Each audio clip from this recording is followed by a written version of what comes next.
Hi guys, ito si Beshi, ang alaga ng aking anak. This is my puppy. Ang laki na niya ngayon, no? It's not puppy na anymore. Oh, diba? Sit daw, sit. You wanna sit, Beshi? Ako, iniirapan pa ako ni Beshi, oh. Sit. Sit. Oh. Saan na candy mo? Ubus na? Ubus na candy mo? Ako naman pala ni si Beshi.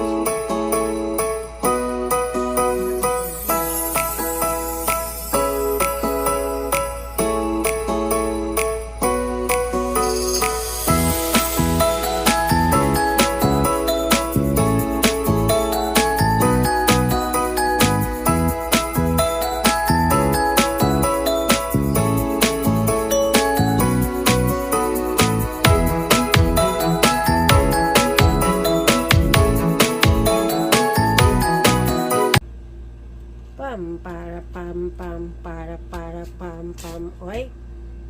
Beshi, ha? Bad yun, Beshi. Naku, Beshi. May pupunta dito mga pininsan mo. Paano yan? Matatabunan na yung paggaganda-gandahan mo. Oh. Beshi. Oh, naku. Namnamin mo na yung kama mo. Kasi magpupunta na daw dito yung mga pininsan mo. Yan na. Ano, payag ka ba? Payag ka mo dito yung mga pininsan mo? Tampo na siya. Hindi ako pinapansin.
Pagkatapos na matulog, ang ganyang katamad yung aso ni Drex. Kanya siya kasosyal, ayan o. Nasa kama, nasa aircon. Tapos pinapasok yung kanyang kainan. Ayan, ganyang kaarte yung aso ni Drex. Para may alagang apong maarte dito.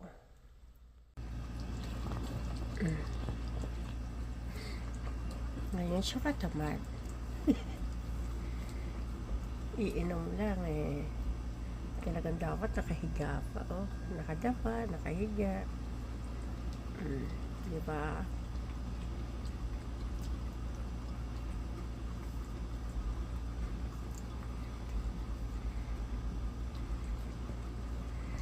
Gusto niya yung mauubos yung tubig.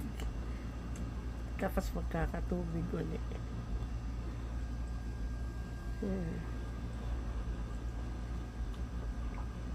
Ayan. Gusto niya ganyan ko.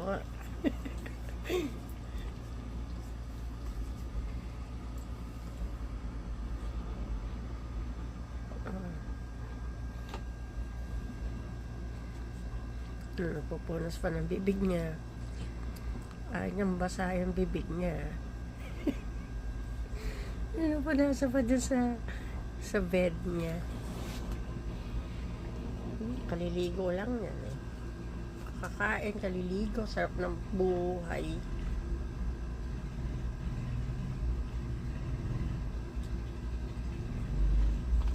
Wala siyang bed. Buti pa siya, kapapalit lang ng bago niyang bed, oh.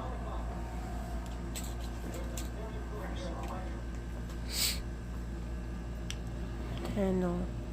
Beshi, sleep! Ayan, nag-sleep na po si Beshi. Ayan. Yan na siya sa bago niyang bed. Kasi nilaban na yung bed niya. Weekly kasi pinapalaban ko yung bed niya para salit-salitan. Hindi siya bumaho. Yan, bagong paligo lang. Sit, Beshi. Yan, maarte po yung si Beshi eh. Sobrang arte.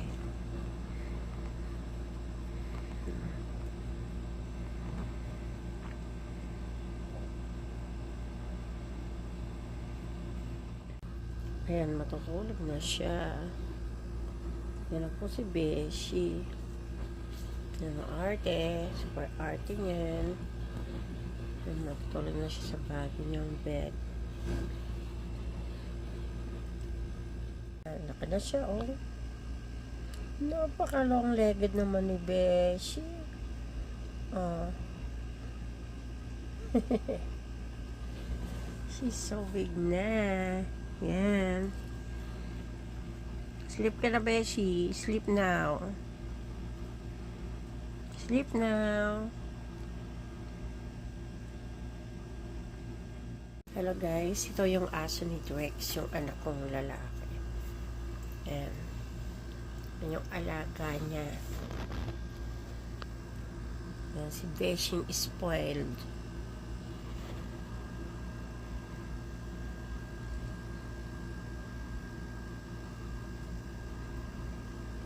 Yan. Yan na si Beshi. Beshi. Nabilis mo naman lumaki, Beshi. Nakakatuwa. Anong titingin-tingin mo, Beshi?